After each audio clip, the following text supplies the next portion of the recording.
일본인의 씀씀이. 우리나라에 많이 들어오는 외국인 관광객은 중국인과 일본인이다. 중국인과 일본인의 쇼핑 성향은 확연히 다르다.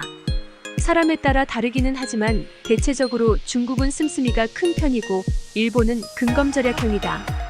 장사하는 입장에서는 많은 매출을 올려주는 중국 관광객이 좋은 고객이다.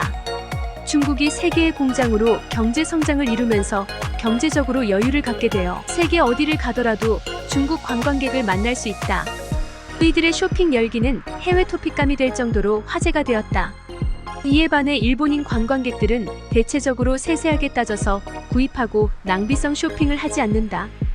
우리나라에서도 백화점보다는 남대문이나 동대문 시장을 방문하고 대형마트 등에서 실속형 쇼핑을 많이 한다. 구입하는 물건도 저가 제품이 주를 이룬다.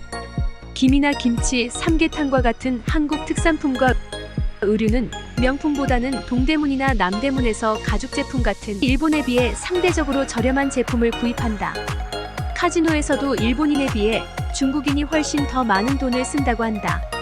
일본 사람들의 근검절약은 세계적으로 유명하다. 일본이 거품 경기로 인해 세계 어느 나라보다 돈이 많다고 했던 시절에도 좁은 주택에서 소박하게 살며 낭비하지 않는 소비 패턴을 유지했다.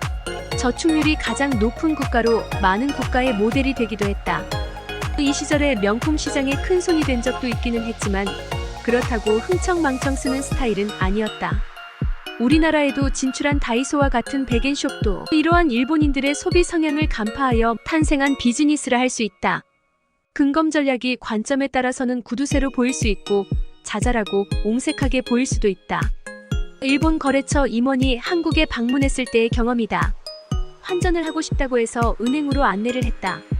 은행원이 얼마를 환전하겠느냐고 묻자 만엔짜리 한 장을 꺼내 놓았다. 속으로는 겨우 만엔? 이라는 생각이 들었다. 그 다음 날도 다시 환전을 하겠다고 해서 은행에 들어가자 역시 만엔만 환전했다. 돈이 없는 것도 아닌데 만엔씩 2번이나 환전하는 모습은 이해가 되지 않았으며 조잔하다는 생각까지 들었다. 그 일본인 생각으로는 많은 돈을 환전해서 쓰다가 남으면 다시 일본 엔화로 재환전해야 하기 때문에 환전 수수료를 아끼기 위해 그렇게 했을 것으로 이해하지만 우리의 정서로는 이해하기 어려웠다. 단적인 사례였지만 일본인들은 작은 것 하나도 계산하고 꼼꼼하게 챙기는 것이 몸에 배어있다. 일본이 호황을 누릴 때 우리나라에 건너와 기생관광을 하며 흥청망청 쓰던 졸부들도 있었지만 대체적으로 근검절약형 소비 패턴을 보인다.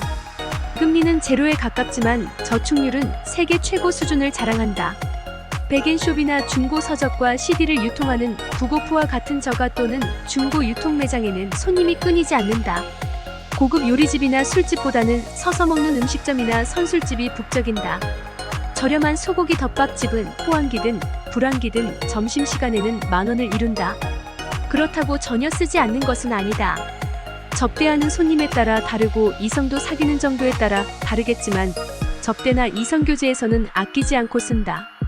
레스토랑에서의 가격이 접대의 수준을 결정하거나 이성에 대한 구애의 척도로 판단하기는 어렵겠지만 그만큼 쓸 때는 쓴다. 또 하나는 취미나 애착을 갖는 물건에 많은 투자를 한다. 차량에 애착을 갖는 사람들은 자신이 갖고자 하는 고급 차량을 구입한다거나 차량을 꾸미기 위해 차량 구입 비용보다 비싼 대가를 지불하며 튜닝을 하는 경우도 있다. 명품 백이나 의류를 선호하는 여성들은 명품을 구입하기 위해 저축을 한다. 일명 오타쿠라 불리는 사람들은 철도 모형이나 건담 모형에 수백만 원을 투자하기도 한다. 아이돌이나 뮤지컬, 클래식 음악에 흥미를 가진 사람들은 콘서트나 관련 상품을 구입하는데 아낌없이 사용한다. 우리나라 아이돌 가수나 배우에 심취한 팬들은 우리나라까지 찾아와 비싼 티켓을 구매하기도 한다. 일본인들도 자신의 취미나 추구하고자 하는 곳에는 아낌없이 쓰지만 기본적으로 작은 것도 계획적으로 계산하고 세세히 따져보고 구입하는 근검절약 정신이 몸에 배어있고 생활화되어 있다. 우리나라의 쇼핑 성향은 중국과 일본과 비교했을 때 어느 쪽에 가까울까?